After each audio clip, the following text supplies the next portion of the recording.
Would you give up the chance to play for your country to become a global star of your sport and earn big money doing it? Well, that's the choice facing rugby players right now because of the proposed new R360 League. Led by 2003 World Cup winner Mike Tindall, it's already being backed by major investors. Its goal? Turn rugby union into franchises, not clubs, add some serious cash and a bit of razzmatazz. Or in their words, make the game more watchable, accessible and entertaining, especially for younger audiences. But there's been a huge pushback, a massive no way from the current game. So what exactly is R360 and why is it controversial?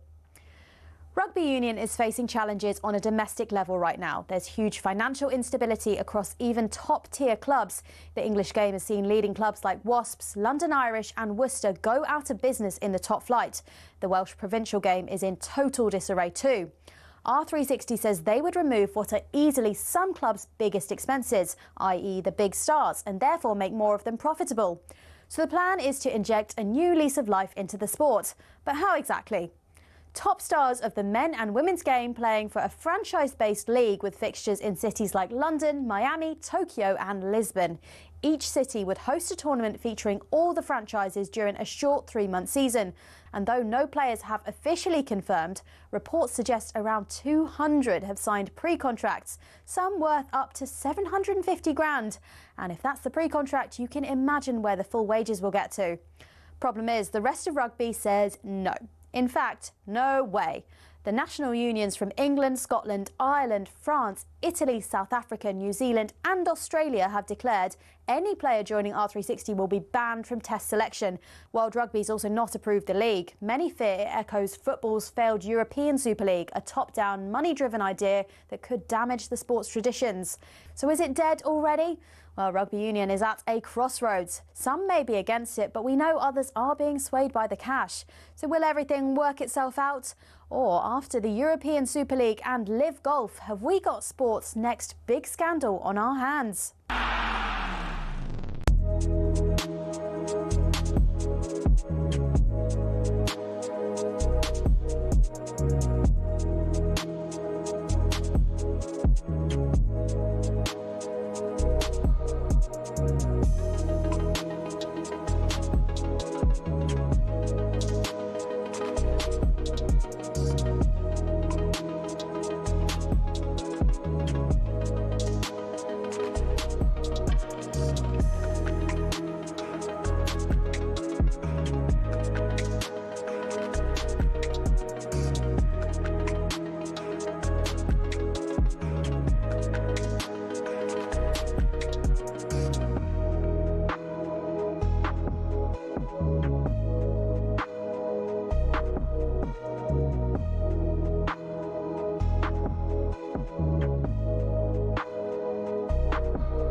No, thank you. No, thank you.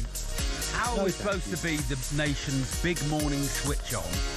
I don't understand how we have record listeners with this kind of nonsense. This record listeners embarrassing for a record amount of time. Yeah. Can you just get on with it today? We've got things to do. Got a lot to do. Got a lot to do. We can't be having this. Play the pro. Thank you very much. Thank you. Whoa. You have to treat them like that, Charlie, don't you? You have to be firm with these people, and then they might listen. I didn't realise, but that's how you get. That's how you get on in life. That is how you get on in life. Just here we go, everybody. Go get it then. People. Yeah. Turn the volume up. Here we go. Here we go. Dance.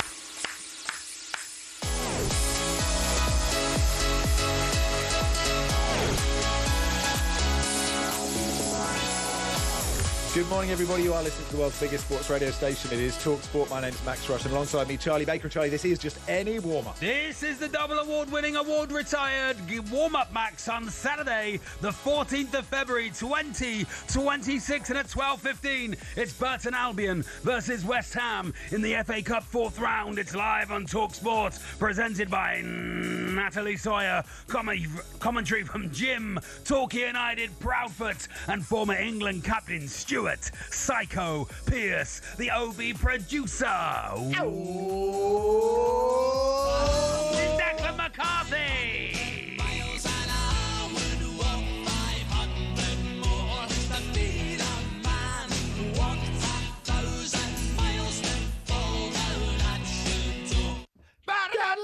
Go get it! And then at 12:30, it's Stevenage v Huddersfield in League One. It's a talkSPORT over close-up, presented by Max Scott. Commentary from Ollie Clinkety Clink and former Crystal Palace midfielder Darren Ambrose, the OB producer. Oh! It's Ollie Clink! Clinkety Clink! Clinkety clink, clinkety clink, clinkety clink, clinkety clink, clinkety clink, clinkety clink, go get it! And then at 14:15, it's Game Day Live with Forget About. Forget about it, you dirty scoundrel! The best in the business, Adrian, forget about it, the best in the business, Durham. Kevin Phillips and Chris Ulumo. It's live on talkSPORT. Adrian, forget it, forget about it. Hey, Adrian! Adrian Durham with all the goals as they go in from the FA Cup and the EFL, including Manchester City v Salford, Burnley v Mansfield, and Southampton versus Leicester. Plus, a classified results service at 17:15. Notabalate. Adrian is at Man City, forget about it. Kevin is at Southampton. And Chris is at Burnley. At 15 o'clock, it's Manchester City v Salford in the FA Cup fourth round. It's on talkSPORT 2, presented by Max, Scott. Commentary from Ian, the Duke of Knutsford, Danter. Yes. And former Arsenal winger Perry, the guinea pig Groves, the OB producer. It's Ian Danter.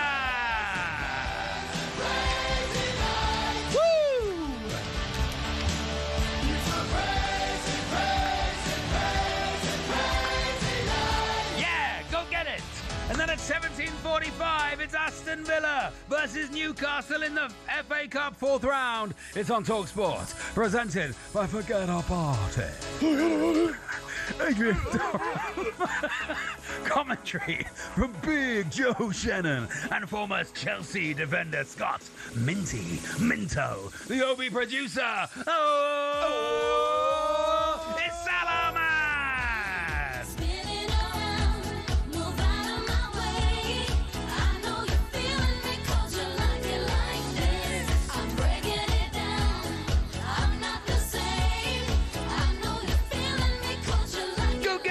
And then at 20 o'clock, it's Liverpool v Brighton.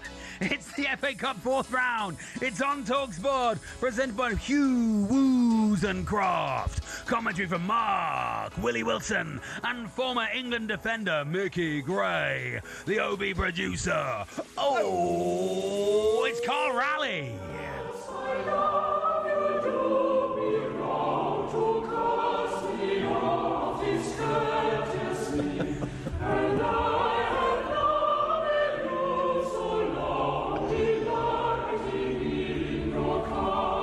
Go get it! It's Big Ticket Live! FA Cup action you can't afford to miss.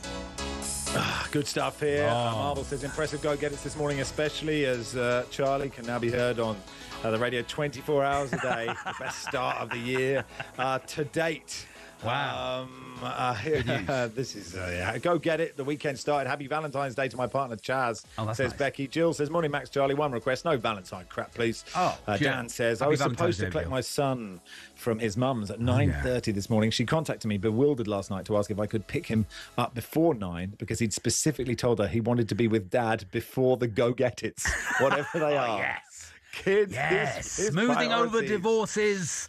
Around the country. Around Notabaladze. No doubt. How are you, Charlie? You well? Very well, Max. I've had a lovely week. I've been up at 3 a.m. all week. Yeah, and those high-performance guys, they're onto something, Max. Are they really? You can have 6 days before you have one.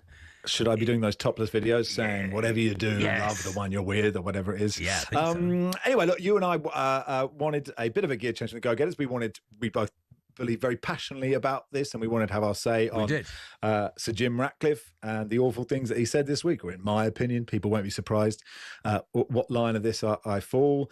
And we both wanted to just say that everyone is welcome. Everybody's welcome to this here. show. Yeah, I don't know. I was equal parts furious and sad that this is where the conversation is.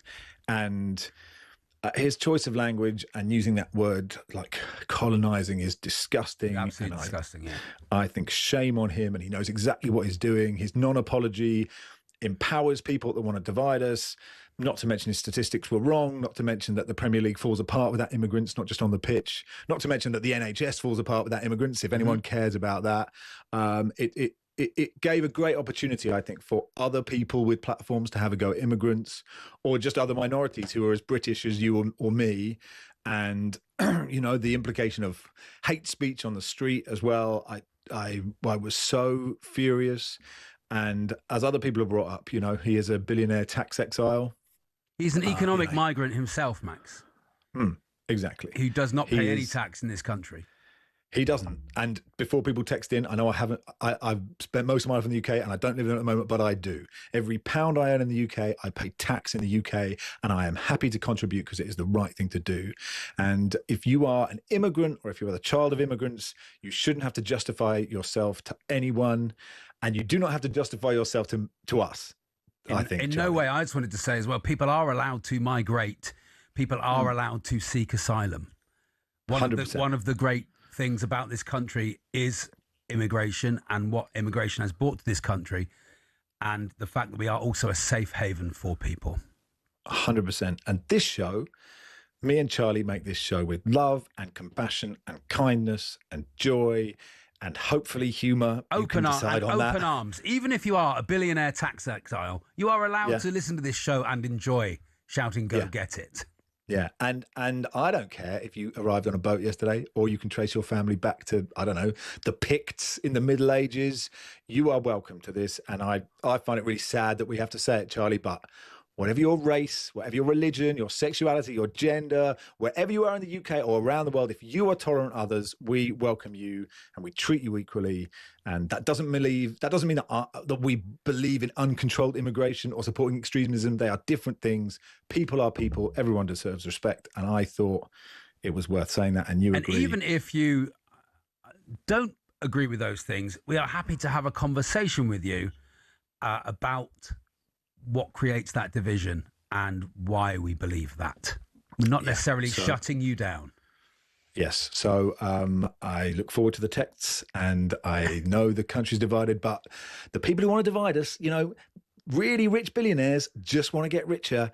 And the way they do that is with a government that deregulates everything. And, you know, this is not about people who have nothing. Immigrants contribute so much in tax and he contributes nothing. And I am furious with him. And there ends my rant. Yes. I'm glad that you and I share those opinions, Charlie, and I think it was worth saying. You are all welcome to this show, and it is the warm-up, and also welcome is Travis Perkins, doing what matters for the trade. Bowling Trav. Bowling Trav. That's what I say here. Find out more at travisperkins.co.uk or download the app.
Thomas Tuchel signing a contract, is it because of the fact that the FA were concerned he was going to go somewhere else? Listen, I think it is. You know, I certainly think he was on Manchester United's list. Who knows, maybe he would have been on Tottenham's list as well. And I think that's why they had to get this done, because what you don't want, if you're the FA, and if you're an England fan, you don't want Thomas Tuchel going into the World Cup with constant speculation that he could be leaving for a Premier League club job at the end of the tournament. I think getting that out of the way, he can focus on the job in hand. I don't think England will win the World Cup. I think there's a lot that counts against England winning this World Cup. What happens if we lose in the quarterfinals? Does he continue as England manager? I think I don't think we should underestimate if he gets to the quarterfinal of a World Cup. When you go back pre-Gareth Southgate, which is your argument, we'd have bitten your hand off at the quarterfinal of a World Cup. You're going to defend me on that? No, I'll defend you because I think Gareth Southgate should have won a European Championship. I think they should have beaten Italy in that final. However, pre-Gareth Southgate, England didn't get to quarterfinals and finals at European Championships. So I don't, and it's a tough draw, by the way. You talk about draws. I was there when the draw was made in Washington. England have got to take out some big hitters to get to a quarterfinal. So where does he have to get to keep his job done? I think the quarterfinal is par. I think anything beyond that is success. Do you agree? The likelihood is that they're going to have to go to Mexico and play Mexico in Mexico City, which is going to be a difficult thing to do, although Mexico traditionally don't ever go any further than the last 6.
Morning all, you are listening to Warm Up on talkSPORT. Max and Charlie with you until 11. I'd say it's 3-1, Max. 3-1, I'd say.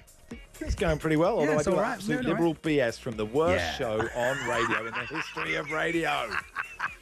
Taking an illegal immigrant into your home. Leave them with your family, then I'll listen. Mike. Thanks, Mike. But, thank you to everyone who said nice things. And thank you also to people who work in the office who've said nice things as well. They both mean a lot. Yes, very much so. But it is talkSPORT. It's not Talk Picts. We are returning to this in a bit with a Man United fan. And that is an important thing to do. But right now, let's look at the latest FA Cup action in partnership with McDonald's. FA Cup update on talkSPORT with McDonald's. Got big McDonald's hunger? Order delivery on the McDonald's app today. From 11 a.m, 18 plus. Fees apply to delivery orders. Subject to availability. Price may vary. Darling, hold my hand. 2 kids, go free. Darling, hold my hand. Sam, darling, hold my hand. Keep it going. Let's go. Keep going, here we go. 3 holidays for the price of 1. Darling, hold my hand. Looking ahead to the FA Cup is Sam Dalling, broadcaster and journalist. Welcome, Sam. Good morning, gents. How are we? Good morning, Sam. Did you like your music, Sam, or not? Happy? It's a good one, that one, isn't it? Yeah, I mean, you've set a high bar because that's 2 different theme tunes in a row for me. So I'll be expecting a new tune every week. We did Free Falling, didn't we? Sam Darling. Of course it was. That was better, I think. We'll go back to that. Anyway, one. We enjoyed doing the Jet 2 holiday. Anyway, what do we think of this FA Cup? There are some real potential, for upsets, aren't they? Burton, who are always circling the Drain League 1, taking on West Ham in the first kick of the day. There's a chance there, isn't there, Sam? Yeah, I fancy Burton. I think that was the one when the draw was made. I thought West Ham have got a little bit better since then. I mean, they scraped past QPR in the last round, didn't they? And I think they picked up 10 points from 5 in the league. So it's a question of what does Nuno do? Does he go for a bit of momentum, a bit of good feeling, a bit of goodwill around West Ham? We all know how much essentially cash staying in the Premier League is worth. But I think Nuno has to have a go. But yeah, Burton, Gary Bowyer's an interesting chap. He succeeded Nigel Clough, who had decent times there at Burton. But Bowyer does things a little bit differently. He's big on sort of themes. And I think this week is Mike Tyson week or something like that. Is it up there? I don't know. Mike Tyson week? Benefit. What is it? Mike. He loves to do things a little bit differently. What is it? Everyone's got a plan until you get a punch in the face. They're just going around, looking at people's plans and then punching them in the face. What happens if they hit us? Oh, we're going to get back up. Yes, the ultimate. That's it. The ultimate week. Ultimate week. That is slightly different. It's slightly different. Well, no, it's the about one, Charlie. The week when you fight with Tony Tucker. Yeah. Right. The week where you get up after someone knocks you down is the Chumbawamba week. That's it. I don't know if they've done that. That's exactly what it is. Yeah. And I look, West Ham will rest players. They have to rest players, don't they? I mean, they don't have to, but they probably will. You'd think Jared Bowen would get a rest, wouldn't you? But I don't know. It's a tough one, isn't it? There's a few managers in that position that if you can just get on a cup run and bring that feel-good factor, and they've been missing that, right, massively. They'll probably be quite glad they're away from home because it's not a very nice place to play in West Ham at the moment. But yeah, I fancied Burton when this draw came out, and I still do, even though they've got a relegation scrap in League One on their hands as well. I mean, they'll be up for this, right? Yeah, and they always do. They have been, I suspect they've been fifth bottom of League One every year for about 50 years. You know, they're just always there or thereabouts. They just about sneak it. What about Mansfield going to Burnley? Do we give them a sniff? Do we give them a sniff? Well, we have to give them a sniff.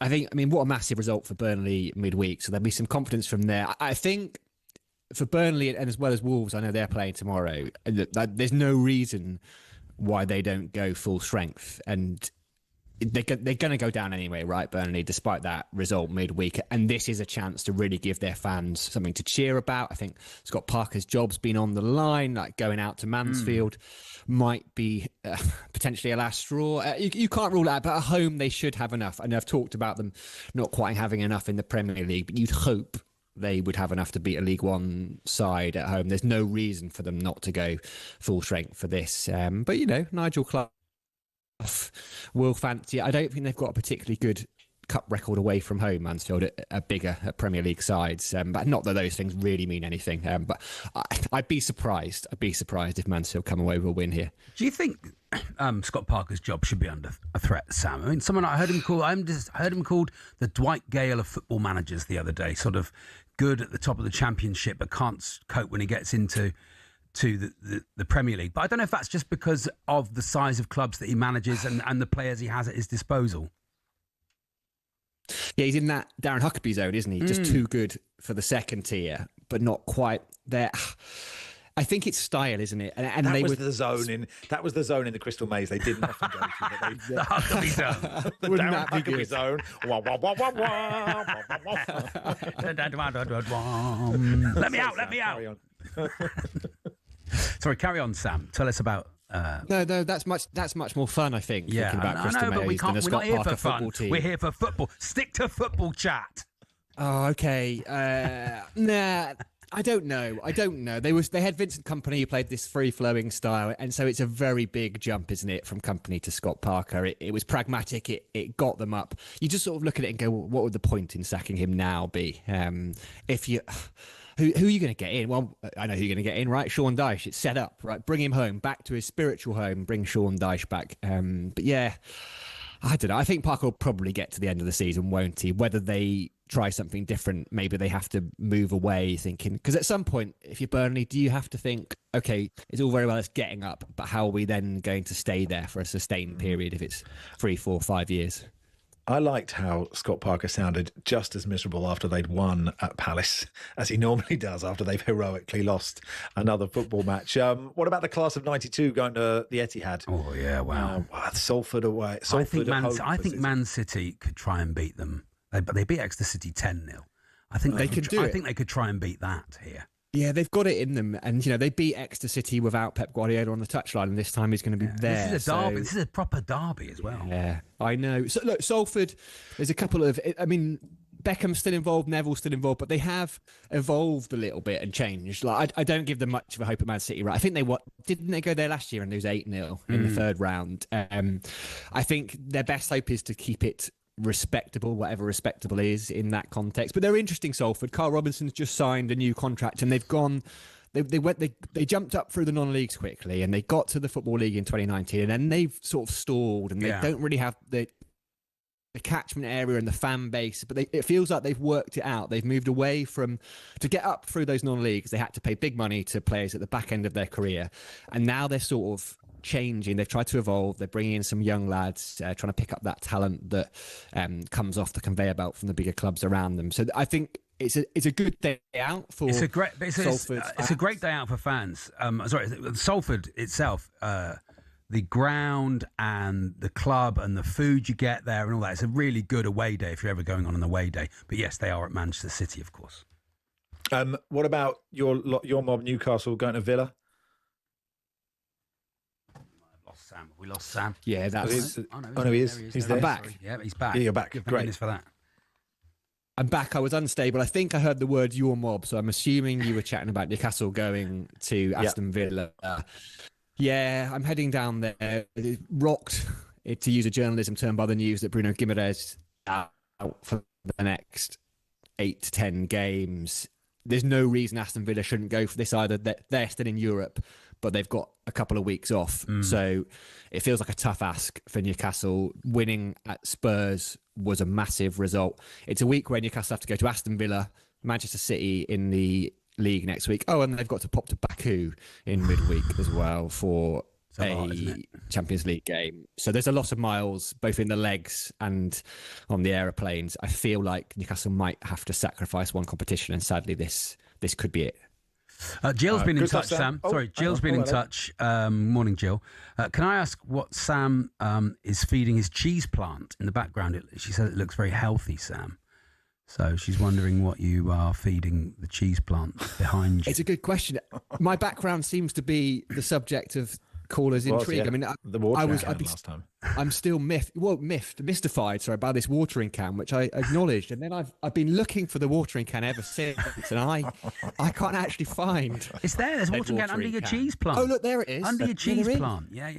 I didn't realise that was in the shot. You're in the room and you haven't seen it. Is it a green screen? Is it actually there? Anyway, Sam, look, we have to move on. Sam, you won't believe it, but we actually have more important things to do than your backdrop. But thank you, Sam. Good stuff. Bye. That was bye. I like it when people say bye and then just go. Bye. Goodbye. Like they've really had enough. Be hang up then. Goodbye. That was thanks to McDonald's. Thank you, McDonald's. Hang on, just read a couple of texts. Just turned off talkSPORT. Shame as I normally enjoy the Saturday morning show. I don't tune in to be preached to about woke politics. Embarrassing. No wonder the station is losing listeners. Gaining, actually. Record figures for us. But thank you. You should stick to the football. Yeah. Well said. Max says this one. I had a good one saying, big love, Max and Charlie. I listen to your show every week while dropping the girls off to ballet and swimming. Never text in. I want to show how much I love the show and love you guys even more for speaking up today. I have the privilege, says this one, of being a head school with a large number of asylum seekers and immigrants. The families are fantastic. I wish people could meet them. You and Charlie are welcome anytime, as long as you don't do the go-get-it. Oh, well, not coming then. Okay. Not coming then. Ben says, stick to the football, lads. talkSPORT is supposed to be a safe haven away from politics. Okay. When I want politics, I go to other outlets. talkSPORT, clue is in the name. I hope you text all the shows with that opinion. Thank you so much for getting in touch, whatever you think. And what we're doing next, we're doing some winter games in just a second. FA Cup update on talkSPORT with McDonald's. Got big McDonald's hunger? Order delivery on the McDonald's app today. From 11 a.m, 18 plus, fees apply to delivery orders, subject to availability, price may vary.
you know, when you walk into Tottenham, what you see everywhere is to dare is to do. It's everywhere. And yet their actions are almost the antithesis of that. Right. It's a real curious in terms of understanding what are they trying to build? You know, what are they? Is it... There's obviously, they've built an unbelievable stadium, unbelievable training facilities. But when you look at the expenditure, particularly, you know, in their wages structure, they're not a big club. I saw that because when we were trying to sign players, we weren't in the market for those players. I was stunned. I was absolutely... I thought it was disgraceful. Did you? I thought, honestly, I couldn't believe what I was listening to. The club have given him £7 million. He's blaming everyone but himself. No, we got him a trophy. Yes, but for his sacking, he's blaming everyone. But when I sat down on the day of the final, Daniel Levy comes up to me and goes, "I've been in 8 semi-finals and final." We all laughed. Yeah, what's wrong with that? That's his fault. I don't want to know that. That should be private. No. He's giving you honestly, he didn't blame himself. Did he ever say, "I wasn't that good"? No. No, but let me tell you now. If you're listening, Ange, I know you won't, but if you're listening, the reason you were the worst Spurs manager in 50 years. Most successful in the last 20. And the reason you got the Is he sack, the most successful in the last 20? Yeah, but I've already told you why, right? No, but is he? Not in the league, no. All I'm saying is league. When they look back, though, they'll go, and you were successful. No, because okay, before him, who's the last manager to win something? Juan de Ramos. That doesn't mean anything. Doesn't mean you're a good manager. The last two have been appalling. The last two have been appalling. But let me tell you now, right?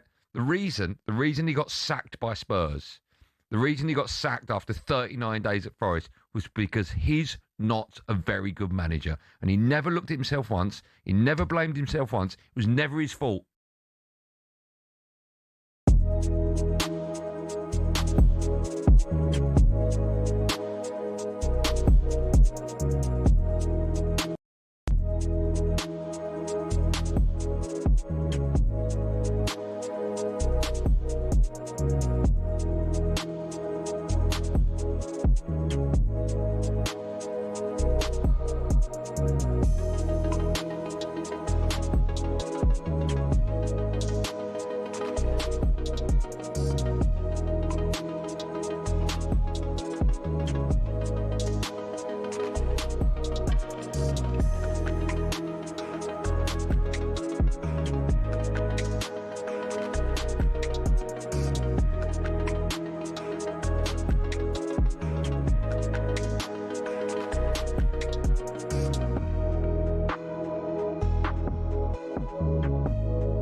Max Rush and Charlie Baker with you until 11. Brought to you with Travis Perkins. Doing what matters for the trade. Find out more at travisperkins.co.uk or download the app.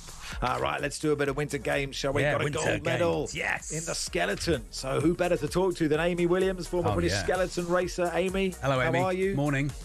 Hello, good morning, everyone. Very good morning to you, Amy. I mean, what a night last night for Matt Weston. Superb. It looks the most dangerous. I mean, you did it for a living. It looks like the most dangerous sport in the world. Absolutely crackers. How do you even get into it? Well, it's a very controlled sport. You know, we do look wacky. We are bonkers. But yeah, I mean, most of us get in it by being some kind of power athlete, speed, explosiveness, because of that start and the push start at the very top. And then we go onto ice and learn the skills of actually driving the sled down the ice track. So how? I mean, it's such great news for him. What did you make of his runs down the track? Do we call it a track? We call it a track, and yes, we call them runs. And yes, it's over 2 days of racing in an Olympic race. So they, prior to that, would have had 3 runs, 3 days of training, 2 runs a day. So 6 runs to learn the track in that Olympic period. And then, yeah, I mean, every single one of Matt Weston's runs was a track record. So he improved on his own performance and corrected little areas that he still was struggling with every single run. And so that was just incredible to be able to see. And in the end, his lead and his very last 4th one was just phenomenal. It was perfection and an absolute deserving winner of the gold medal. He comes from a rugby background, doesn't he? You say he's all about his powerful starts. Like you say, he comes from a rugby background and they found him through the, I think it's talent scheme. Scheme. It's called a gold medal talent scheme, isn't it? So it obviously works, that, Amy. Yes, so he did taekwondo and then rugby league. And we are always then looking in British Skeleton to pull in new talent. And I think just allowing any young athletes out there that they can transition those skills across into potentially a different sport, a winter sport. Yeah. The explosive start is basically we train like a sprinter. Not as long. You know, we do train on a specially designed start track at the University of Bath where we just practice that bent over position and being explosive and strong, and obviously a lot of power lifts in the gym and a lot of strength work as well. What's harder, luge or skeleton? Wow. I mean, I think luge athletes are totally bonkers. And they probably think we're bonkers. We all have like a massive respect for each one of the sliding sports, bobsleigh, skeleton, of luge. And I think every one of them think each other's are bonkers, and we're very happy with the sport that we chose. I think luge, for sure, they get to higher speeds. They can steer their sleds very slightly differently. They start on a steeper starting ramp. They can actually steer the sleds a little bit easier with more precision. But almost because of that, some of their crashes can then be horrific. Can you see where you're going? I mean, you don't have time to see where you're going, do you? On either of them. You must learn the track, do you? You must learn the curves and learn the track. Yeah, so we do very much go off of peripheral vision. A lot of time the G-forces can be 4 or 5 Gs of pressure within some of the big corners. Man. So your head is pinned to the ice and you are just going off your feelings and senses. Yeah. And yeah, like you said, we learn by walking the track, studying the ice, doing lots of visualization, and then the coaches will film the training run sort of into a corner, out of a corner, and we watch other people slide, and you're just trying to get notes and knowledge in your head of then how you're going to execute your lines. Yeah, I think I remember seeing footage of you training at Bath when you won your medals, Amy, and it's sort of dry. It's dry, isn't it? It's dry. So how do you actually go and learn how to do the ice bit as well? Yeah, so I think in Great Britain, because we don't have our own ice track, then we have to start on like our dry push track, which is just like train tracks, as you've seen, and a different kind of sled with wheel slots on. So it's just that biomechanical push start that we can practice. And then for 5 months of the year, normally through from like October through to end of February into March, that's when we head out onto the ice and try and get training runs on all the different tracks in the world. Yeah. But mostly you're just learning in those official training runs before a competition. But this is where I think Great Britain have always done so well, is that because we don't have our own ice track, like a lot of the other nations maybe have 1, 2 or 3 of them. Yeah. We can learn quickly. We're good at adapting and good at learning tracks quickly. And the last 3 Olympics have been brand new ice tracks. So there hasn't been so much of a well, there is a massive home advantage, but the rest of the playing field, the rest of the other countries are a little bit more even. So yeah, we are good at learning quickly in Great Britain. And do you keep your hand in, or like once you're done, are you done? You know what? I wish we could, but almost because we don't have our own track. I mean, the day you retire, pretty much, I've never got back on a sled since, very sadly. So yeah, it's almost like you retire and then I don't have the equipment, the sled's taken off of you because it actually wasn't owned by me. Yeah. I got little bits of it. But yeah, no, it's not the same kind of thing. Like if you're in Germany, a lot of the veterans just keep going. They have their equipment. They might do it once a month. They might just keep their toe in it. But no, I'm just watching from afar and just kind of pining and missing after the love of my sport. But through the new faces and through these new champions, you relive your moment every 4 years when a new medal is won. Yeah, it's a shame when you see. I saw Perry Shakes Drayton the other day winning the 100 metres race at her kids' sports day at school, and she was, phenomenally ahead of everybody else. It's a shame you can't. I mean, when you go sledging, I don't know if you've got kids or you've got nieces and nephews or anything that if you can go sledging and show the other mums and dads how it's done.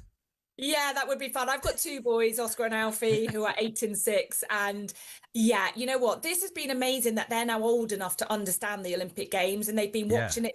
They stayed up late last night to watch Matt. And it's really nice now that they are at the age of like, oh my goodness, my mummy did that. Yeah. Because, 4 years ago, they were still too young.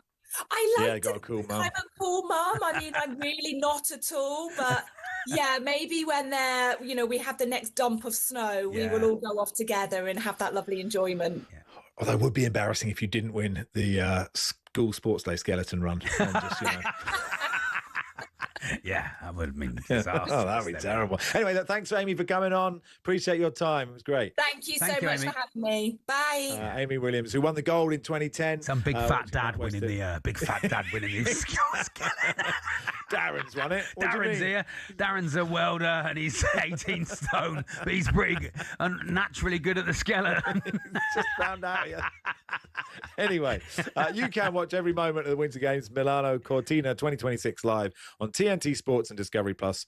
Now until the 22nd of February.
Arsenal all his life, and I just want to say that I fear for Arsenal again because I genuinely believe that Mikel Arteta's sets out his team not to lose, whereas Man City set out to win. And I don't know how you win something by setting out not to lose. And this is a problem we have every year. We get towards the end, and he thinks that by not losing, getting a draw will be all right. But every time you draw now and the other team wins, you drop 2 points in the Premier League. Yep. And so he's got a tried and tested method of failing.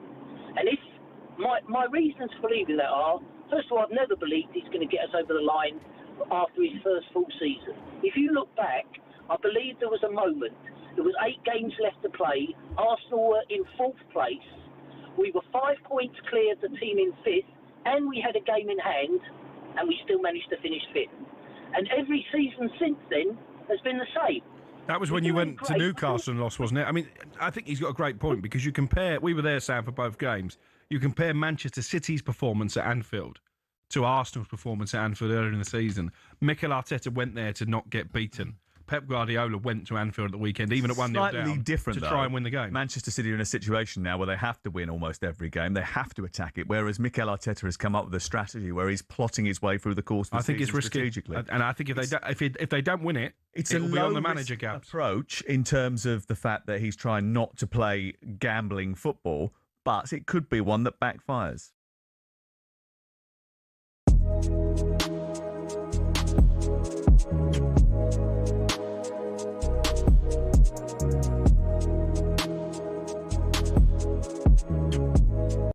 talkSPORT Travel with Subway, official title partner of the Women's League Cup. Search for Barclays WSL Football on YouTube to watch live games. Results.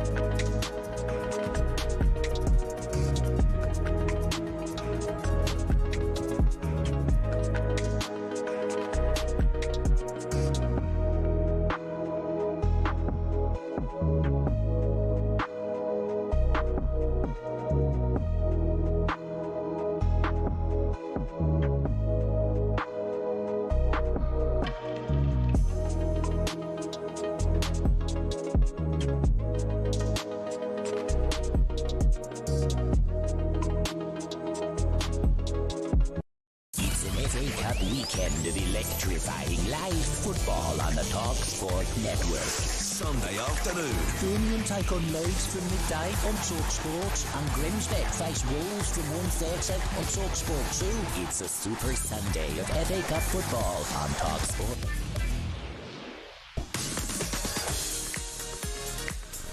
Morning all, you are listening to the warm-up on talkSPORT. Max Rushden and Charlie Baker here until 11. Brought to you with Travis Perkins, doing what matters for the trade. Find out more at travisperkins.co.uk or download the app. How tall are they?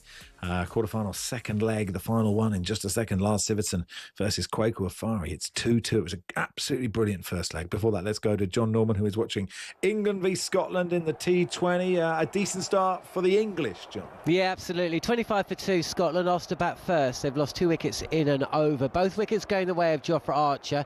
There's been a few murmurs that he's not been quite at his best. And look, 2 wickets against Scotland isn't going to really change opinion necessarily.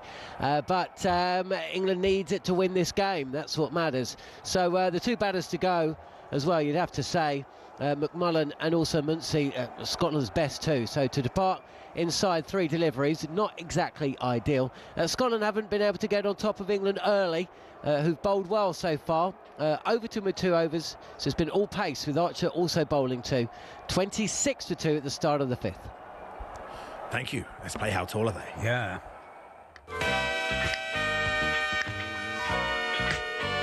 Hello. All right, so here we are then. The final quarter-final. We know who the other 3 semi-finalists are. I mean, I don't, because I just don't have them in front of me. But we do know who the 3 semi-finalists are. But one more will join them. And it will be either Lars Sivertson or Kwaku Afari. Let's bring them out at home today. Lars Sivertson.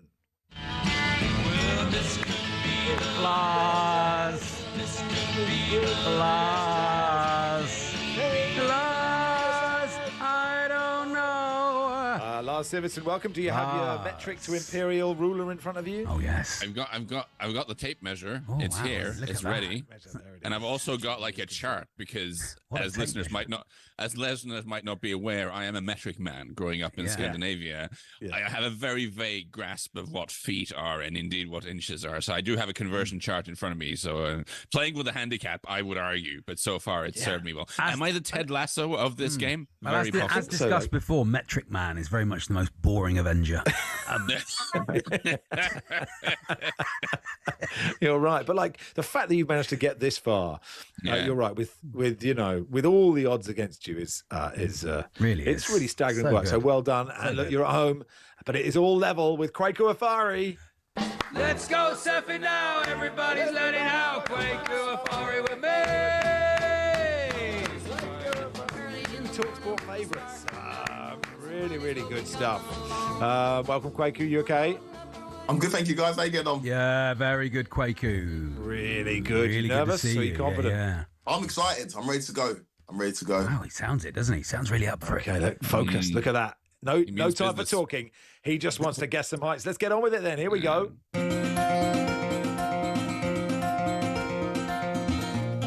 Okay then. So it is Valentine's Day. So a Valentine's heights, everybody. Okay, very nice. Lars Sivertson, how tall is Peter and Love? Peter and Love. Oh my. Gonna go 5'9". 5'9". Kwaku Afari, Peter and Love. 5'10". 5'8". Roy Regals. Still 2-2 on aggregate. Roy Pressure Regals. is on. It's Kwaku Afari. How tall is Victor Moses? Victor Roses. How tall is Victor Victor Moses? Moses is 5'9". 5'9". Lars Sivertson. I'm going 5'11" for Victor Moses. Oh, it's 5'10". It's 0-0. The doors opened, but it's still 2-2 on aggregate. We're getting close to both. Really, very close close. round so far. Yeah. Lars Sivertson, how tall is Je t'aime, me Abraham? Je t'aime, me Abraham. How tall is Tammy Abraham? I'm thinking 6'2" for Tammy Abraham. 6'2", Kwaku Afari. 6'3". 6'4". Look at these Still 2-2. It's so tight. Nobody wants to win. Kwaku Afari, how tall? It's not you, it's Ben Me. It's not Ben you, Me. it's Ben Me. Ben Me. How tall is 6'3". he? 6'3", Ben Me. He's gone for Lars Sivertson. That's a very good guess. I'm worried he's got me here, but I'm going to go 6'4". It wasn't a good guess. He's 5'11". We move on. It's 0-0, Tiny little Ben 2-2. Me. Tiny little me. Just the littlest centre half. Yeah, I'm Ben Me. I'm Ben Me. Cannavaro. Sonia, have you noticed the romance is now dead and the relationship is falling apart? How tall for the win? For the win is Robbie. Oh, God, put your trousers on. That's my husband. Come home early. How tall is Robbie Earl? Robbie Earl. Was that for me? Yeah. Okay. Yeah. Robbie That's Earl. all Robbie. Is that right? That height? Robbie Earl. That's a tricky one. These heights seem off today. Yeah. Ooh. You know what? Let's go 6'2". 6'2" for Robbie Earl. Kwaku Afari. 6 foot on the dot. Ooh, he is 5'9". I don't think that's right. No way. I don't think Robbie Earl is 5 foot. I'm 1 metre. Are you 1 metre arguing with the 75? height? That doesn't seem right. thought Where have we Robbie got Earl- that? I'm asking a different source. Hold on a No, second. I just checked. It says it's just much smaller than everyone thought, Robbie Earl.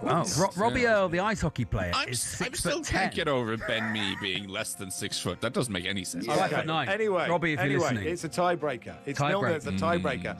One of you will join Graham Courtney, Perry Groves, and Nigel Adderley in the semi-finals of How Tall Are They? The judge. The tiebreaker works like this: we go to one of you, we give you the player, you guess the height, and we just go back and forth until somebody gets the height right. Kwaku Afari, which hand is my screwdriver in? Right. It is in the right hand. So, would you like to go first or second? I'll go first. He's switched on today. How tall is Beth? Lie back and think of England. How tall is Beth England? Kwaku Beth Afari. England is 5'6". Lars Sivertson. Beth England, I'm going 5'9". Quaker Wafari? 5'7". Lars Sivertson? 5'8". Oh. Quaker Wafari? Oh no! 5'5". Boom! Let's go something now. Everybody's learning how. Quaker Wafari with me. Quaker Wafari with me. Oh, what a win! What a game! Oh, what a win! No one could win. No one wanted to win it. No one wanted to win it. Wow, that was it was very close. I feel like we were both off our game, but I'll take the win. You've got to take the win how you get it. Wow, it was I think the first encounter was of very high quality. This one was not that. That's what happens. Listen, the thing about it's the Premier League this season, you know. It's very cagey. It's all set pieces and long balls. Yeah. It's not about the performance. It's about the result once you get to the quarterfinals of such an elite competition. So there we have it. The semi-final lineup for How Tall Are They 2024 to 2026 is Graham Courtney, Perry Groves, Nigel Adley, Quaker Wafari. The draw will take place next week. Thank you, gentlemen. Last day we are. We'll do some football in a second. Thank you, Quaker. Congratulations. Last one. Take care, guys. Here we go. Okay, Lars is up next.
The irony is, I think Arteta is one of the best managers to grace the Premier League for a long time. I think if anyone can, and I just think we just need to play. Sorry, say that again. What did you say? Just say that Arteta's one of the greatest managers to ever come into the Premier League.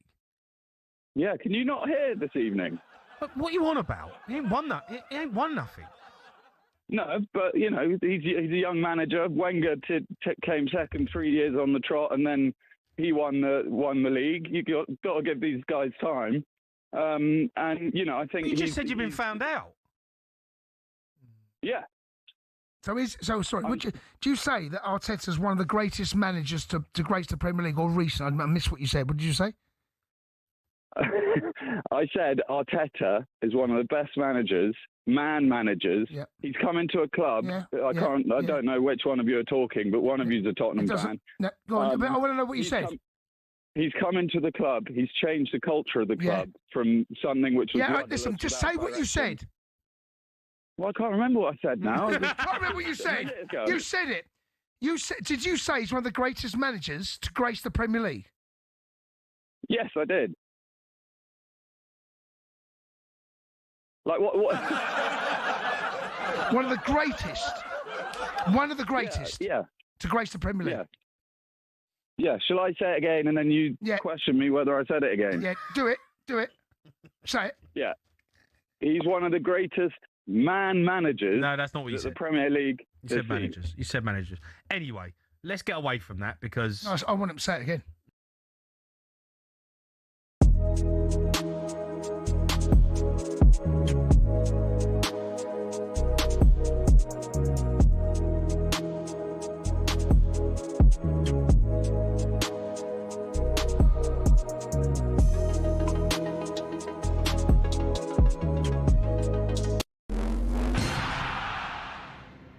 Football fans all have stadiums we love, but do any of us have a pitch that we love?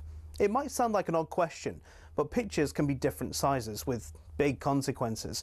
Why is that? And what are the actual rules? Back when association football started, pitches could be up to 100 metres wide and 200 metres long. That's longer than Ellen Road, not the pitch, the stadium. Anyway, UEFA wanted a standard across Europe for international matches, which became 105 metres long and 68 metres wide. But some clubs had been rebels, not intentionally, but because of the stadiums. Take Highbury, for example. It was 5 metres shorter and a metre narrower, meaning away sides had a challenge to adjust. White Hart Lane was exactly the same. And actually, when Spurs temporarily moved to Wembley, they asked the FA to shorten the pitch. The FA, very offended by the sacrilegious suggestion, said no, which in fairness could have actually benefited Tottenham, because when they moved into their shiny new stadium, the pitch was exactly the same size as Wembley's. Today, Forest pitch at the City Ground is a big one. It's 2 metres wider than any other pitch in the Premier League. But the smallest of all, Craven Cottage, just 100 metres long and 65 wide. No excuse for not tracking your man. There are a couple of crazy outliers in Europe too. At Napoli's home ground, the Stadio Diego Armando Maradona, the pitch is a whopping 110 metres long. At least they don't play on a slope like Newcastle do. There's a 2-metre incline on the pitch at St James's Park, and don't get me started on the old pitch at Yeovil too. It used to be a slant of 2 metres corner to corner and across the halfway line. So UEFA have their standards, so do the FA, but they do give pitches in England some wiggle room. Pitches can be anywhere between 90 and 120 metres long and between 45 and 90 metres wide. I mean, the rules state you can't have a square pitch, but in theory you could have one that's 91 metres long and 90 wide. Imagine rocking up to play a Sunday League game and the pitch is basically a square. So there are rules and regulations on sizes, with a UEFA standard that roughly everyone follows, but as we all know, size doesn't matter, does it?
Morning.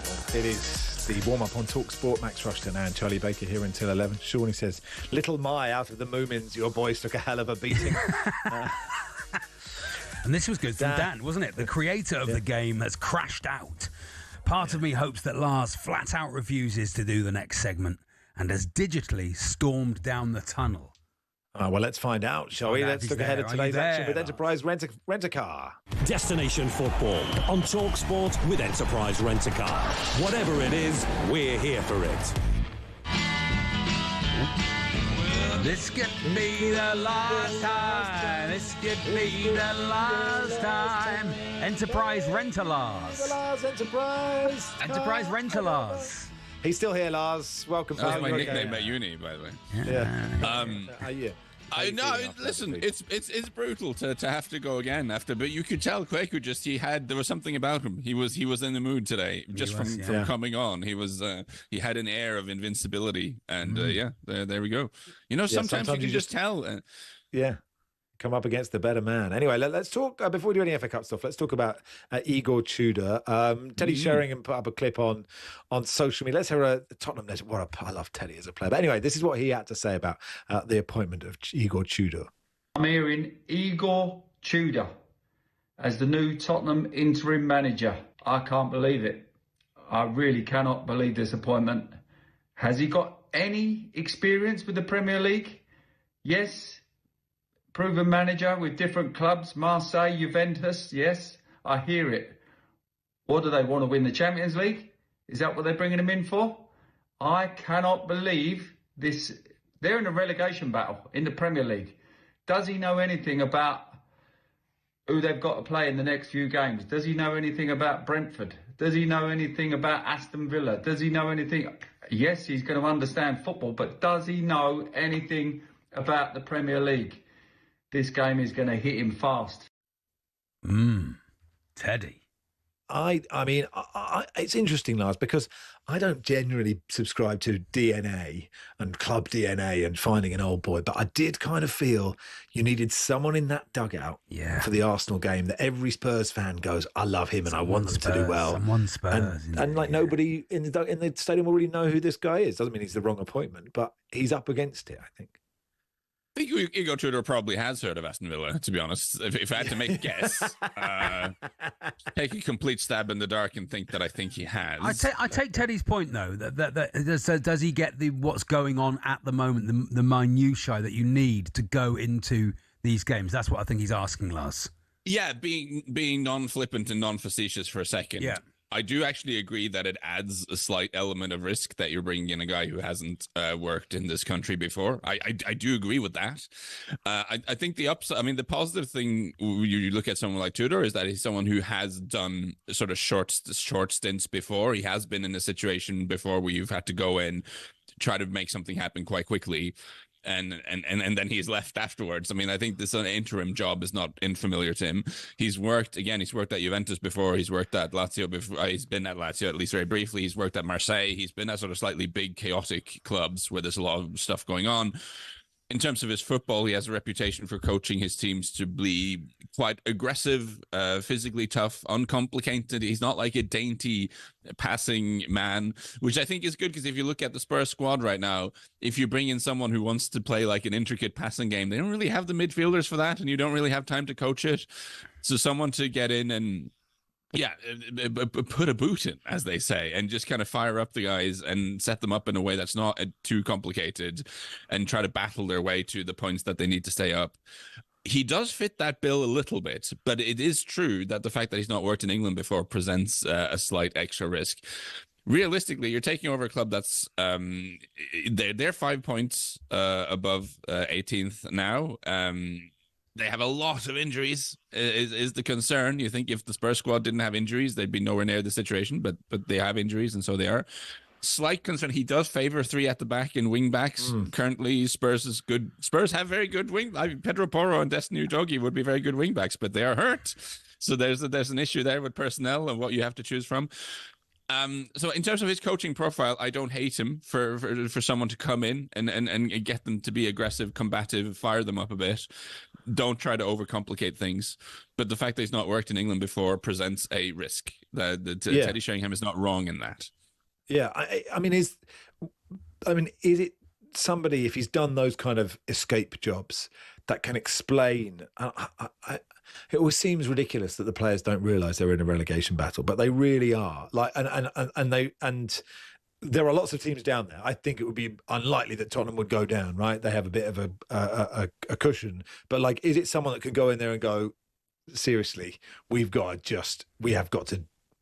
to realise this, kind of like just someone with a big klaxon. Yeah, he has always come across as like a bit of a no-nonsense character. Was quite an aggressive physical defender in his day, and his teams, the thing they've excelled at is being aggressive and being tough. So I think as a type of guy, leaving aside for a second the fact that he's not worked in England and the risks that come with that, I don't think the profile is completely silly for the situation they're in. And also, I wonder about this realizing, did you think players actually just go like, whoops, I didn't realize I was fighting? Yeah, I think they always, I think it's important that players believe in what they're doing. I think it's important that they go onto the pitch feeling 100% sure that they know what their jobs are and they know what they're supposed to do and they feel capable of performing those roles. And that's something I think you can get with someone, whether whatever side of in the table you are or not. Spurs shouldn't get relegated. I do think, having lost quite as many games as they have done, I do think the players realised what they were doing before wasn't working. I don't think there's any risk of the players thinking we're safe and comfortable and happy. I think there's a lot of frustration in that squad. What do you think they need? I mean, if they need sort of 3 wins, 4 wins, their running is the next games are really tough. Obviously, Arsenal, they got Fulham away, which is no easy game at the moment. Palace at home, Palace are good, but I mean, Liverpool away, and then Forest. That's going to be a huge game against Forest on the 22nd of March. It's a good idea, Charlie, to just kind of split it up into periods here. You have this run first, like you say. You've got the derby, you got Fulham away. That's kind of tricky ones, but you have this run starting with the Forest game, which, as you say, will be huge. Then you've got Sunderland away. Obviously, a very difficult place to go, but we've maybe seen signs from Sunderland recently that this incredible first half of the season form of theirs is wavering a little bit. Then they got Brighton, who look very out of sorts at the moment, and then they go away to Wolves. So maybe April is key. I think that run, Forest, Sunderland, Brighton, and Wolves, you'd say there should be a couple of results in there for Spurs, and he has a period of time to figure out the squad and get them in shape for that. And win the Champions League. Obviously, not to mention. Lovely, love. Thank you, Lars. Thanks for coming on, pal. Appreciate your time. Anytime, guys. Anytime.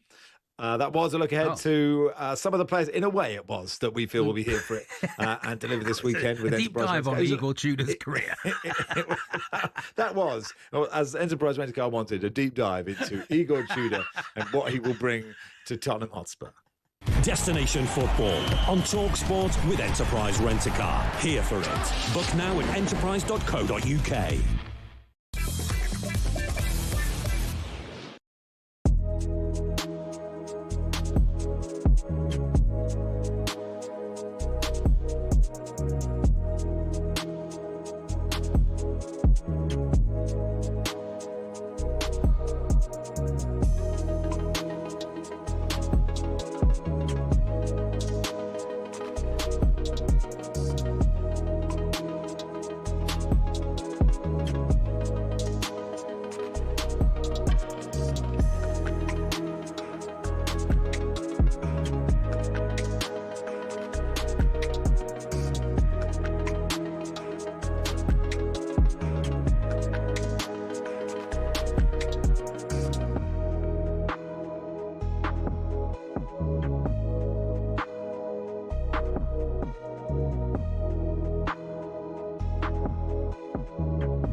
Speaking on the Overlap Stick to Football podcast, and Postecoglou criticised Tottenham's transfer strategy while claiming his former side are not a big club in the wake of Thomas Frank's sacking. When you walk into Tottenham, what you see everywhere is to dare is to do. It's everywhere. And yet their actions are almost the antithesis of that. Right. It's a real curious in terms of understanding what are they trying to build? What are they? Is it... There's obviously, they've built an unbelievable stadium, unbelievable training facilities. But when you look at the expenditure, particularly, in their wages structure, they're not a big club. I saw that because when we were trying to sign players, we weren't in the market for those players. It's just who we are, mate. Oh my God. To dare is to do. What do you lot do? You do nothing. What do you do? Yeah, I mean, look. What do you do? What do you do? Do you dare? Well, we're not doing, are we? Do you dare? And then once you've dared, do you do doing? Well, we're not doing it at the moment, are we? Are you daring? Well, we dared, and we won the Europa League. And are you still doing it? No. But I'm so sick of talking about Tottenham. I mean, look. It's your job. No, I know, but it's just like...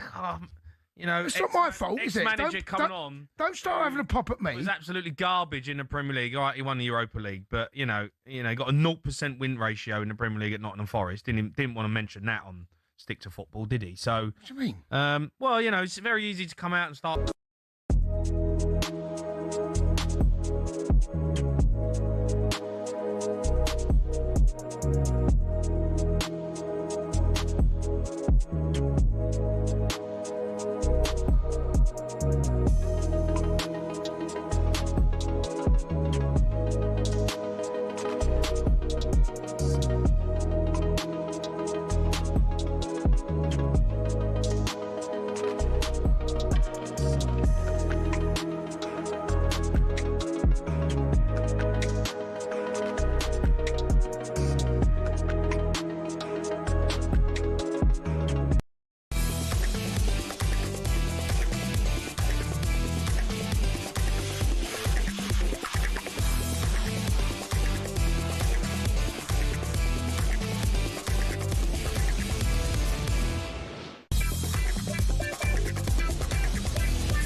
Morning all, you are listening to Warm Up on talkSPORT. Max Rushden and Charlie Baker with you until 11. Always time for time difference. Always. I'll be doing that at 1:45 Always as time. usual. But we wanted to spend a bit of time talking about that Jim Ratcliffe story. Charlie and I gave our views earlier in the show, and the audience is pretty divided on it. But let's do it in a bit more detail. Let's first of all hear the clip of the interview that he did with Sky News that caused the controversy. You can't have an economy with 9 million people on benefits and huge levels of immigrants coming in. I mean, the UK is being colonised. It's costing too much money. It will cause... It'll cause... Well, the UK is being colonised by immigrants, really, isn't it? I mean, the population of the UK was 58 million in 2020. Now it's 70 million. That's 12 million people. You met recently with Nigel Farage, didn't you? I did. Do you think that they would be a good government if they were to win the next election?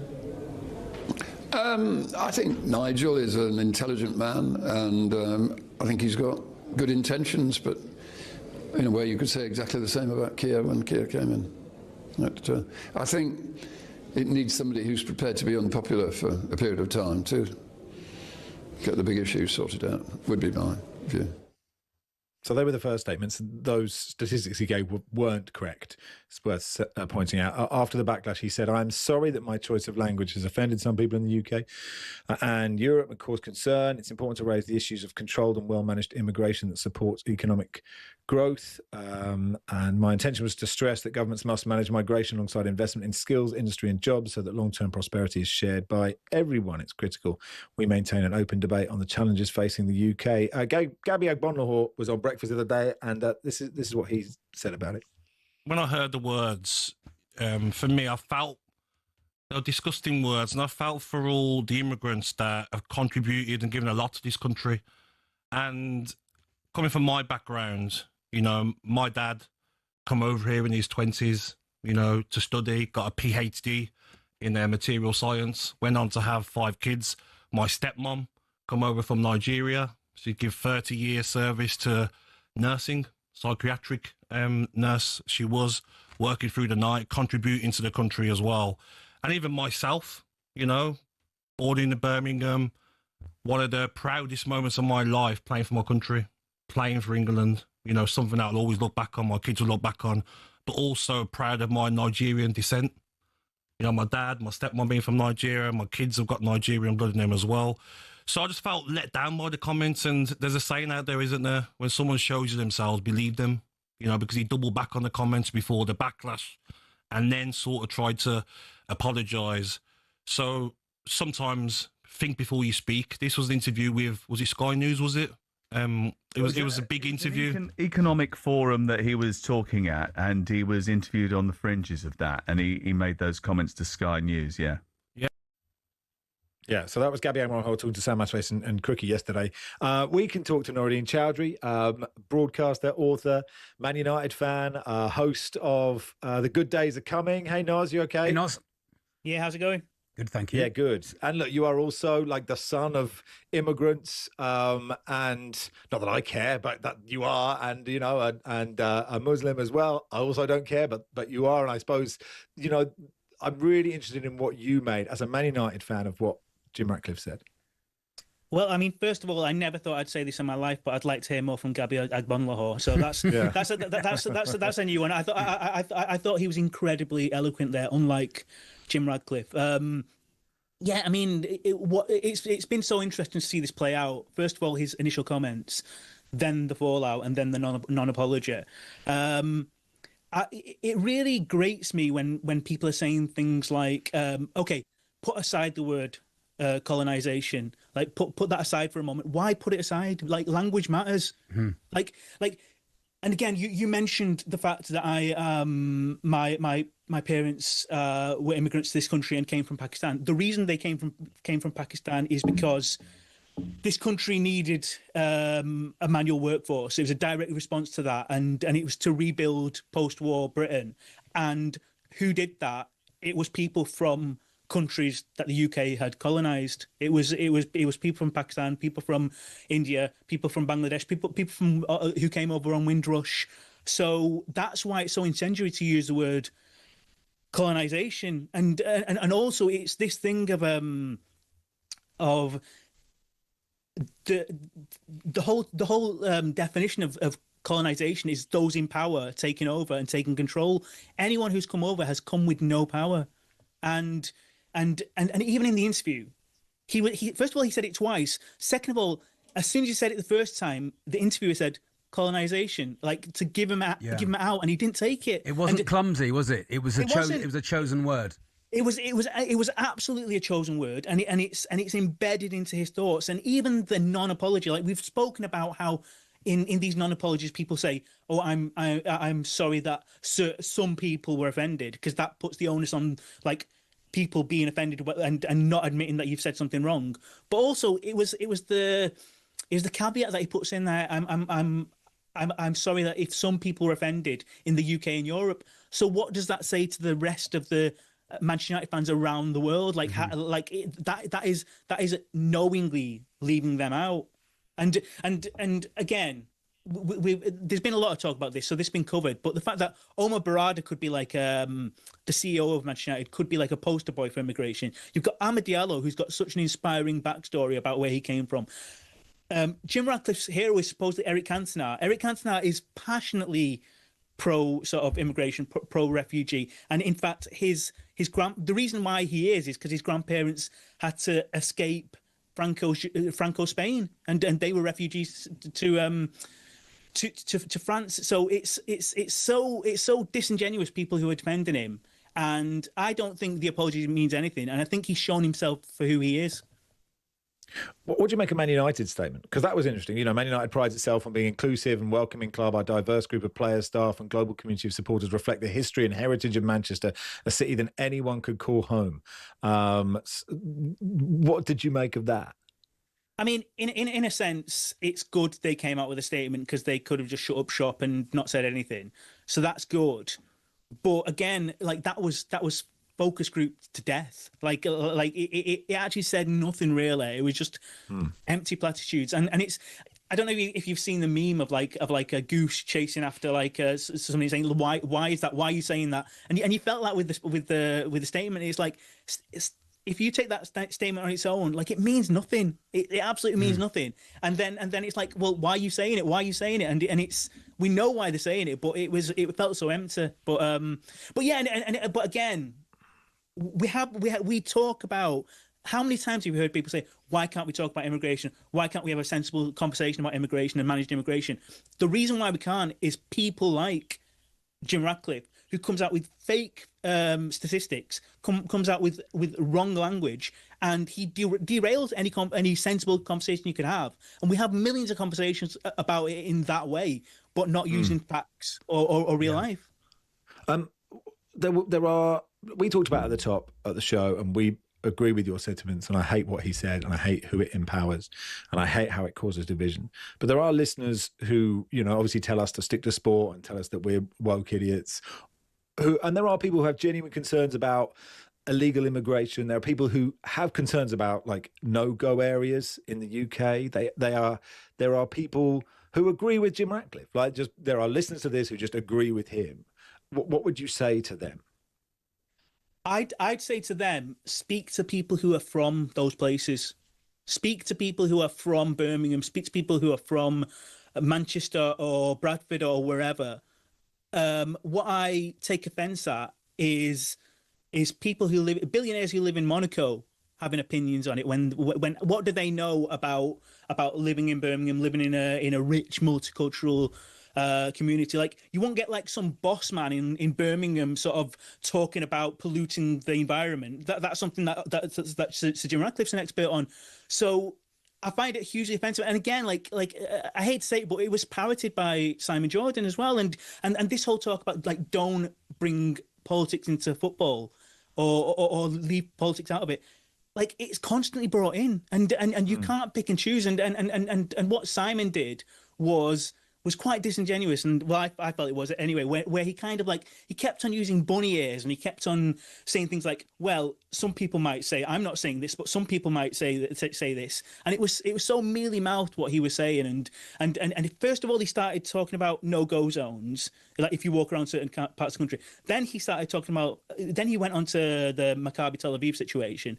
Then he went on to certain communities want Sharia law. Like Sharia law and Jewish law in this country, they do not override, and they sit within the UK law. You can't go against UK law, and it shouldn't.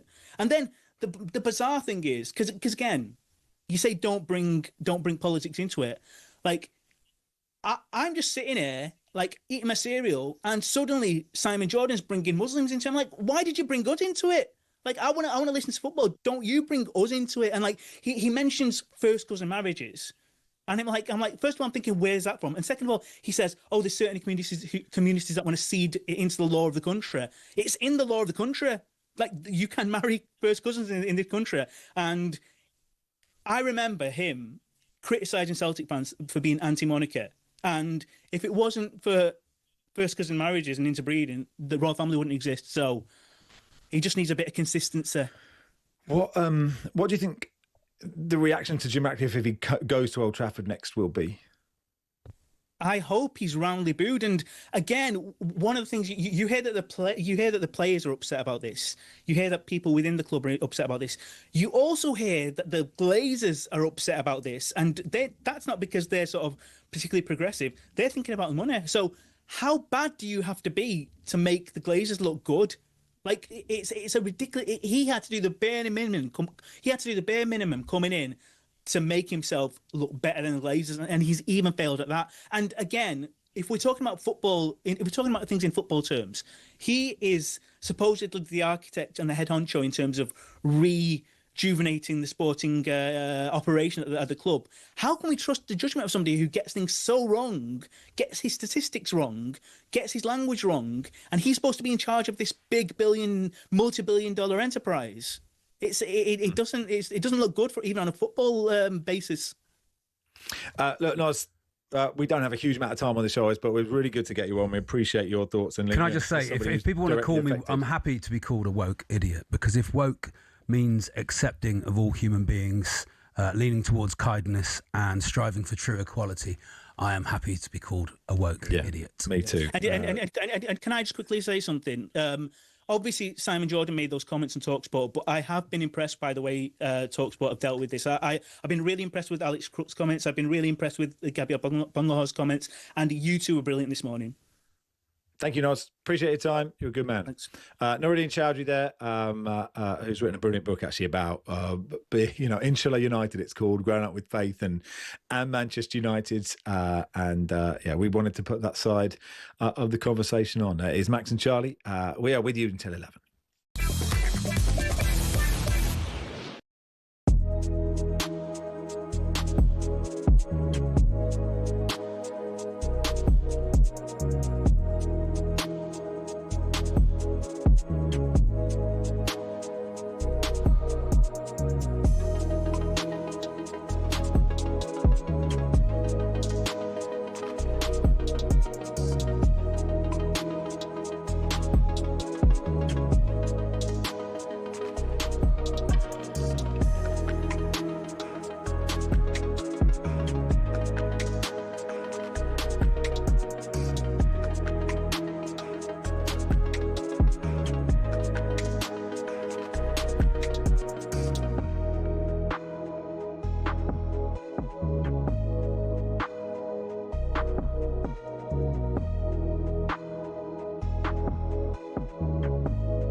Alex Crook has been crowing about this for the last 24 hours because, of course, this has been his motto. He said, I felt like Tottenham was saying, we're one of the big boys, and the reality is, I don't think they are. Well, it's interesting. If I've been saying that in an Australian accent and holding up the Europa League trophy for the past 6 months, maybe Tottenham fans might believe me a bit more, because he's their hero, isn't he?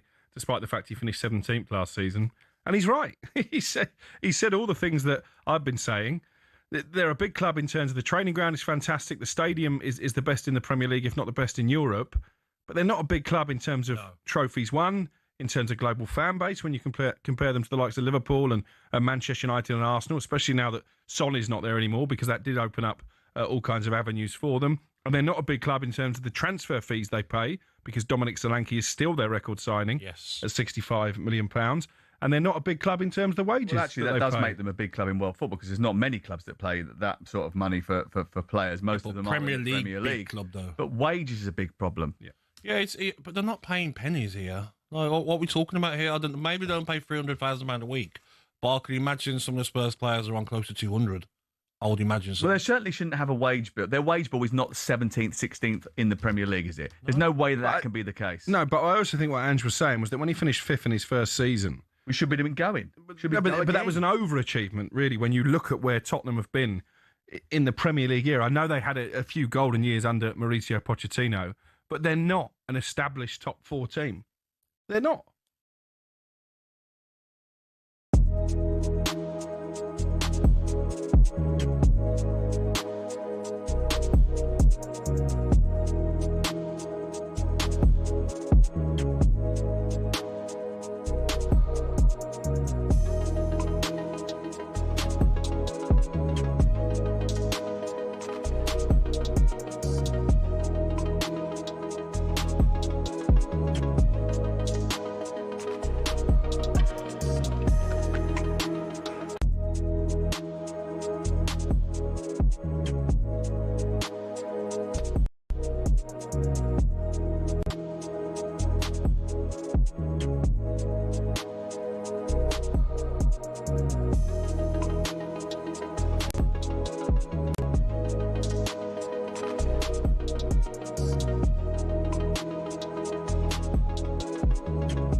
Yeah, and the road to the FA Cup starts in Burton after us. Natalie Sawyer host, Jim Proudfoot, Stuart Pearce commentary of Burton versus West Ham.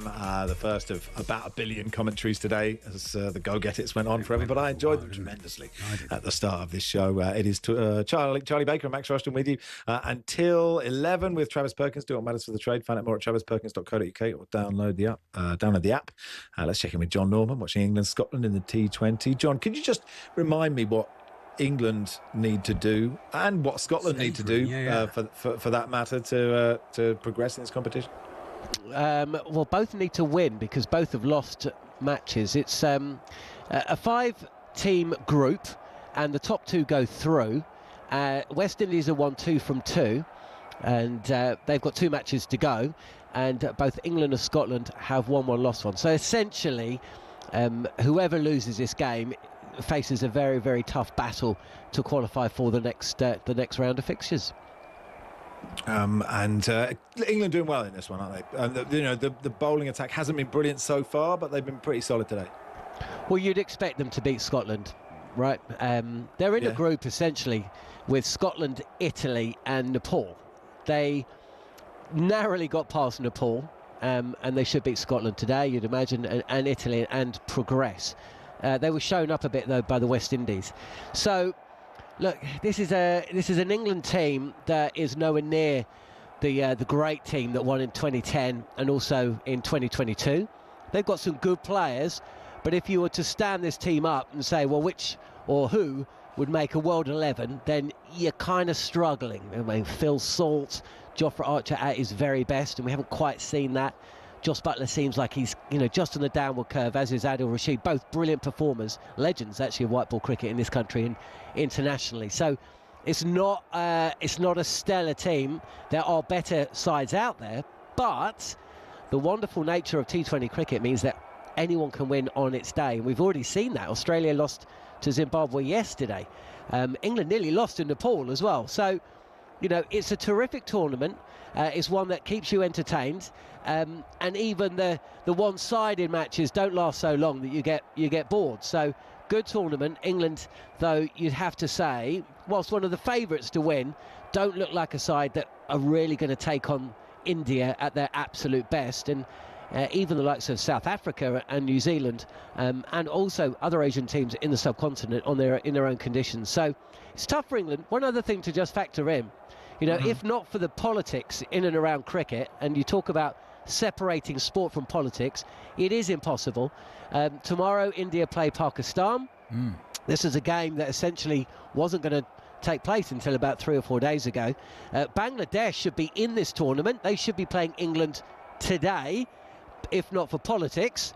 They're not even in the tournament. So England, after losing against West Indies, in another world, would have faced a make-or-break game against Bangladesh in conditions that would have favoured the Bangladeshis, and if they'd lost that, they would have effectively been knocked out. So politics gets involved in sport, whether you like it or not. It certainly gets involved in cricket, and actually England are the beneficiaries of that today. Thanks, John. Good stuff. John Norman there, watching England versus Scotland. We'll keep you posted on how that goes. Let's look at the latest odds ahead of today's action with William Hill. In the Zone on talkSPORT. Brought to you by Final One Standing from William Hill. 18 plus gambleaware.org. Terms and conditions apply. Phelps! Phelps! Phelps! Not just anybody. Phelps! I need someone. Phelps! Welcome, Lee Phelps. Lee Phelps. How are you? Very good. Yeah, good stuff. So, look, no final one standing today because it's the FA Cup, I presume. Are people still in that, though? Say it again. Are people still in last one standing after last weekend? Yeah, well, there's plenty of games going on at the minute. We had a few winners midweek, by the way. One player won £100,000 by picking Liverpool. There was, I think, 7 went through to the midweek round of Premier League games. A few had Palace, obviously didn't do any good. But one player who had one had Forest, I think, as well. One player who had Liverpool picked up the lot. Another one won 20k, and then 2 players split 20k between them, so 10k each. So yeah, plenty gone out this week already. But another game starts next Saturday, so we'll be on it by then. We'll remind everyone next week on next week's warm up. Lots of FA Cup today. What are the banana skins, Lee? Well, I mean, I couldn't really see too many giant killings today, to be honest with you. I mean, I'm a Grimsby fan, so tomorrow I do like Grimsby to beat Wolves. To be honest, we've already had a little bit of a run in the League Cup, haven't we? Beating Manchester United. But as for today, I kind of looked and thought maybe put an ACCA together because there's a few games. There's a both teams to score ACCA that I like. For the ACCA boost, you need 4 or more picks. So I've picked 4 out to start us off. I've gone Burnley. Against Mansfield. I can give Mansfield a goal at Turf Moor. The Clarets conceded to Derby, League One Cardiff in the Carabao Cup, and then the Stags scored 4 at Sheffield United in the third round. And I know it's a little bit cruel, but if you think Burnley are going to be a championship team next season, then they should be able to score against them. I'm going to give Salford a goal at City. Now, I know that's crazy. They beat them 8-0 last year, but just hear me out. Carl Robinson's been making all the right noises about them. It was a bit of a kind of, they were a bit like wide-eyed last year. This year it's different. They're going to go there with a different mentality. And Exeter lost 10-1 in the League Cup. So it doesn't matter if they lose 8-1, as long as there's a 1 in there for both teams to score. I'm going Southampton, both teams to score against Leicester. They played on Tuesday. It was 4-3 that game. I like that one. And then Norwich, West Brom, proper championship game. You can see both teams scoring in that one. The Canaries have been in better form than West Brom. I can see them winning by a single goal in 3. You could probably add in Villa Newcastle as well, by the way. But that ACCA that I just put there with the ACCA boost on it gets you up to about 13-1. There's an epic boost on the Villa Newcastle game and Liverpool as well. The Villa one is Villa to score in the first half at even money. They did that against Newcastle in January. Buendia scored after 20 minutes. Ollie Watkins got one inside a minute at Villa Park last season as well. So I think there's plenty to go at. We've got ACCA bet and get. So if you have a bet on the football ACCAs, you get a free one, and same with racing as well. So there's plenty going on. Brilliant racing today, by the way. Tell us about it. Yeah, the William Hill $500,000 Grand National Trial handicap chases at Haydock. It's passed an inspection. That's at 3:15. We've been running this through the season as a build up to the Grand National. We're the official betting partner. So if a horse wins one of the trials and then goes on to win the Grand National, we give them an extra £500,000 on top of the $500,000 winnings as well. So it's brilliant. So it's all eyes on who wins the race at 3:15, and then fingers crossed for them, they can go on and win the national as well on April 11th. We've got an epic boost. Alexei, the 135 at Wincanton to win, even money from 4 to 6. It's been really popular this morning, that one. And of course, we've got price boosts on the Six Nations. We've got price boosts on the cricket as it continues as well. Just a quick update. England are 1-20 to win that T20 against Scotland as it stands at the minute. Scotland 8-1. You've got all your player markets. So top England run scorer, Phil Salt 11-4. Josh Butler 5-2. Plenty of bets to go on there, but loads to get stuck into today. Good stuff. Have a lovely day, Lee. Thank you, Lee. Thank you, guys. Thank you. That was the latest odds brought to you by Final One Standing from William Hill. Terms and conditions apply. 18+. Gambleaware.org. In the Zone on talkSPORT. Brought to you by Final One Standing from William Hill. 18+. Gambleaware.org. Terms and conditions apply.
Let's go to Alan, who's a Man City fan, right, Al?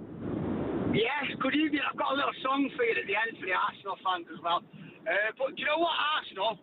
Man City are a snake, and they've had their foot on our necks where we've been weak, and they should have cut our heads off and buried us in the sand, and they've not. And now we're going to come back and beat them, and we're going to win this title. And in a couple of weeks after we play them at the Etihad, when we give them a footballing lesson, you can ring me up and I'll come on the show again, because Man City are a better team to watch than what Arsenal are. And It's coming on. The Premier League trophy's coming back to the Etihad. And listening to these Arsenal fans tonight, we are right in there then. All the memories of all the years previous are all coming flooding back. And we're going to win the league. And I'll give you my song now. Go on in. Is it clean? Crumbling again, ole, ole. Crumbling again, ole, ole. Crumbling again. Crumbling again. Crumbling again, ole, ole. Can't wait to sing that. All right, Al, listen, Man City fans are... if they're listening to the show tonight, Man City fans, I think they'll be thinking... Do you know what it does do, though? Tell you what, it gives us... We have got a proper title race. Yeah. A proper title race. It's not a bad point for Arsenal. I still don't think Man City are quite the Man City that we've seen win a title. No, but they could do. They could. They're looking all right. They're looking all right. You know, Diaz, Gay at the back again. O'Reilly, fantastic. Nunez has played all right. Mate. Rodri, you know, mate.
This text says, brilliant for my lads to understand the link between sport and politics and power. Please, could you wish Warrington Rylands under 15s all the best against Macclesfield Town today? Good luck, lads. Love Joe and Jim, ex-Bocker Booth Town, long-time Manchester show members. Guys, exactly. Good luck. Steve Owen Selby says that it baffles me how any sports fan can be anti-immigration. Up the woke. He says, Jamie says, what causes division? Moral superiority, as you pair are coming across morally superior this morning. It's about time you and Simon have a proper conversation. He's welcome on the show. Simon is welcome on the show if you'd like a conversation. Absolutely welcome. Of course. It's not about Simon anyway. I will say it's not about Simon. No, it's not about Simon. Jim conversation. Matt says, massive fan of the show, mainly for the wokeness. It's far better than your sports coverage. Keep up the good work. Actually, if we can get on with it, because I have got some some vegan sourdough in the oven, so I need to go. Is that right? Anyway, it's always time for time difference. Ali McCoy's favourite part of the show, and in the seat, as he always is, next to Charlie Baker, it's Reece the Lock. Hey, Reece. Hello, Reece. Good morning, gentlemen. How are we? Yeah, good. Didn't he used to have a theme tune, Reece? Didn't we sing Give Reece a Chance at this point? No? Oh, yeah, maybe. Well, we can do that next week. Next week. Okay, good stuff. I've been thinking about other things. What's going on, Reece? We are going to be guessing some minutes of some goals that were scored across the network this week. And, of course, I'm joined, as always, by Jeff Peters. Oh, hello. Yes, Jeff. Hello, Jeff. Very good morning to you all. So Charlie has won. He's lost 6-7 in a row in the birthday spread, but he's won 4 in a row in time difference. Absolutely flying in time difference. And remember, don't knock the lock. Don't knock the lock. What a great quiz that was. All right, let's go. Our first goal, obviously we start with Charlie, is from Tuesday night's live talkSPORT 2 commentary of Spurs 1, Newcastle 2. But can you tell me what minute Jacob Ramsey scored the goal that condemned Thomas Frank to the sack? Oh, that's with Charlie. I think it was late. 78th minute. Max? I'd say 67th minute. Let's hear how it sounded.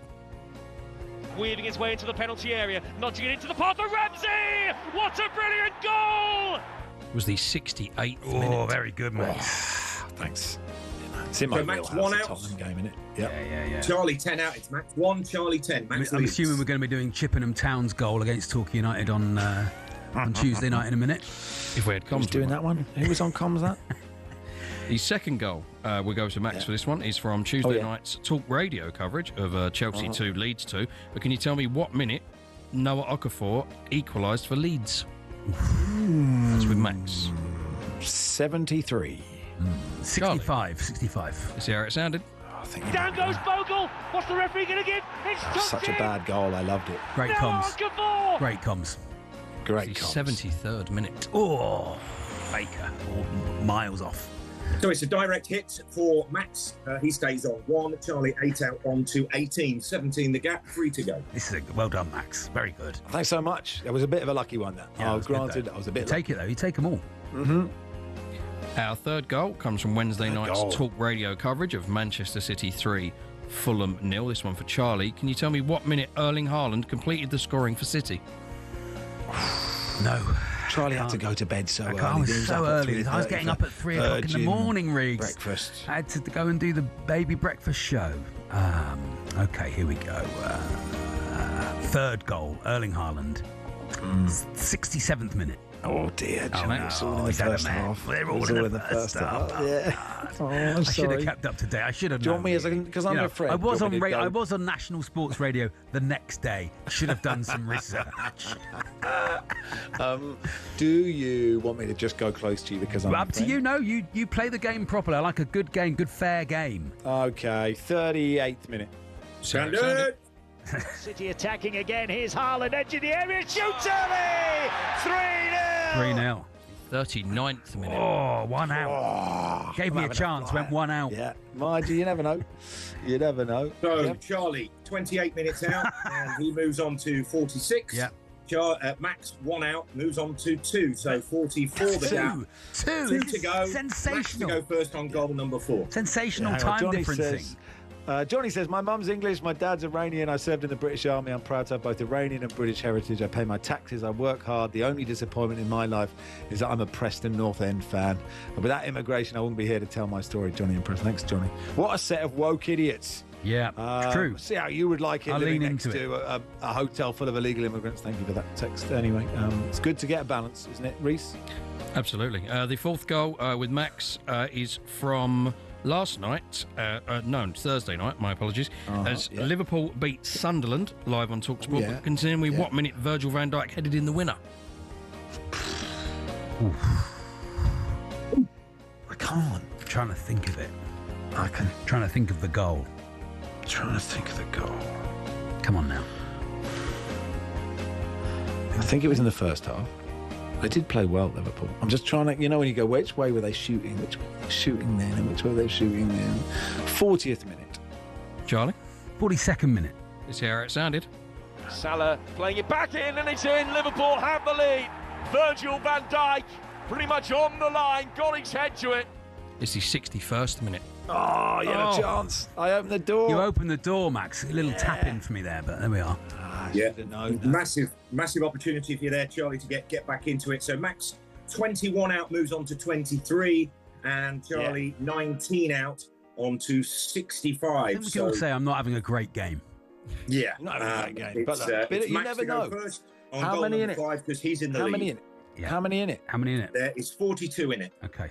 So you still could win. Could easily win. Easily win. And I need a win. You'll get a direct hit, remember that? Yeah. Oh, yeah. Remember those? Remember directed? Remember Peanuts? Where around there? Remember Mars bars? Anyway. Your Mars? Your Mars. Your Mars bars. Remember those? Peanuts. Where around to Peanuts? Come on, Reese. Our final goal comes from Monday night's coverage of the Championship game between Sheffield United, in which they lost 2-1 at home to Middlesbrough. That was on talkSPORT 2. Can you tell me what minute Riley McGree scored the decisive goal for Middlesbrough? No. I think I watched a bit of Riley McGree in the A-League. Riley McGree. It's the same Riley McGree. Is it an old folk song, Riley McGree? It was, yeah. Did you hear the tale of Riley McGree? Yes, it's a Tom Waits song. Riley McGree was drinking in the bar. Sorry, who was playing, Reese? Who was it? It was Middlesbrough? Sheffield United 1, Middlesbrough 2, talkSPORT 2, Monday night, Riley McGree. Oh, yeah. Okay, it was the winning goal, and it was the 64th minute. Charlie? I think you opened the door there a little bit, Max. Maybe not 42 minutes of worth of door, though. Yeah, that's a lot of door. That's a lot of door. That's a hell of a lot of door. A lot of door. I'm going to say the 90th minute. Let's hear how it sounded. That's not enough And it's headed back in, and it's in. It's 2-0.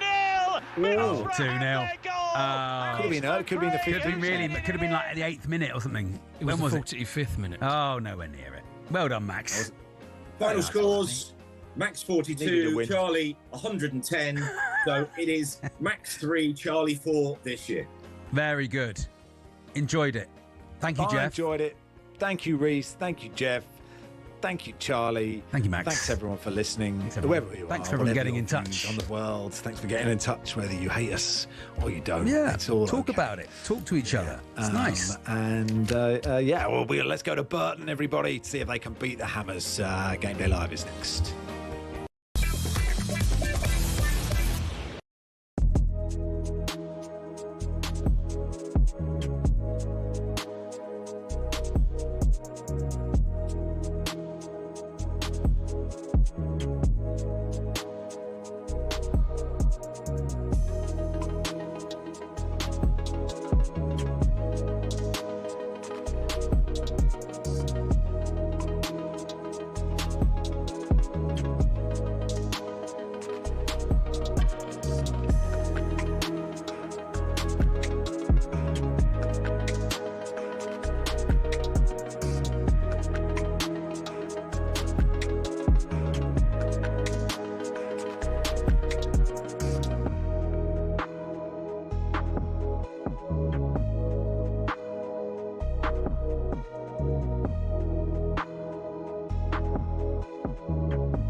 Labour MPs, they say, listen, Keir, your position is untenable. This is all about appointing that rat, Peter Mandelson. We've now had another resignation from number 10. The plot is thickening, the noose is tightening. His failings are internal. He's useless, incompetent, has no political judgment.